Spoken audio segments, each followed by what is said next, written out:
Hi, Chinese guy here. Today we're going to talk about a debate that's been going on about whether accepting refugees increases risk. And we're going to argue using basic mathematics and probability.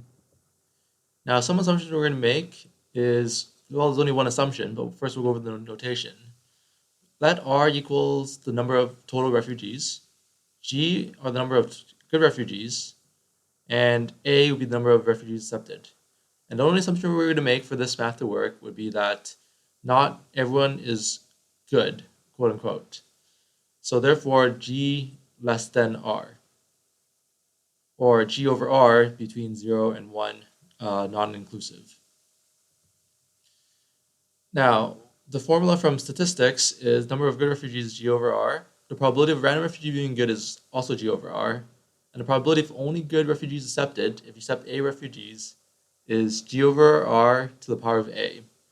So for example, if there's 99% good refugees in the world and you accept 10 refugees, the chance of them all being good is 0.999 to the power of 10. Now, what's the probability of no increased risk? The probabilities of refugees being good is on the left-hand side. The number of you accepted is on the top. Now, you'll notice that a 9% probability of refugees being good. If you have 20 people, there's a 12% chance of no increased risk. But if you have 100 people, it goes down to 0 already. And 5,000 is also 0. But even if 99.5% of refugees are good, if you accept 20 people, the probability of no increased risk, or therefore all good refugees, is 90%. But once you get to 5,000, it again goes to 0. Now, even if you assume it's 0.9999, for example, if you accept 250,000 refugees, it also goes down to 0. And that's from basic probability. Now, this also depends on how many balls you draw. So some people might be arguing that if you have no refugees, there's no increased risk. Does this math work? Yes, it does. Because if, say, for example, you're drawing balls out of a barrel and you want to draw a certain color, you want to avoid a certain color. If you draw 0 balls from the urn, you will get 0 bad balls, so to speak. Or in this case, if there's blue, green, and red balls in a barrel and you want to avoid the red balls, if you draw 0 balls, you will not get a red ball. So the claim of some people who say that accepting nobody will not increase risk is true. By the same calorie of what we had back here, if you accept a certain number, the greater number you accept, the probability of accepting a not so good person also increases.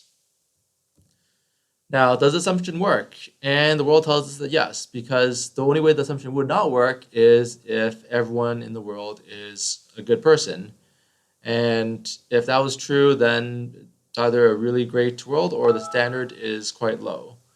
So that's the way the math works. So what does this mean? It means that there is increased risk from accepting new people, but it doesn't show whether you should or shouldn't.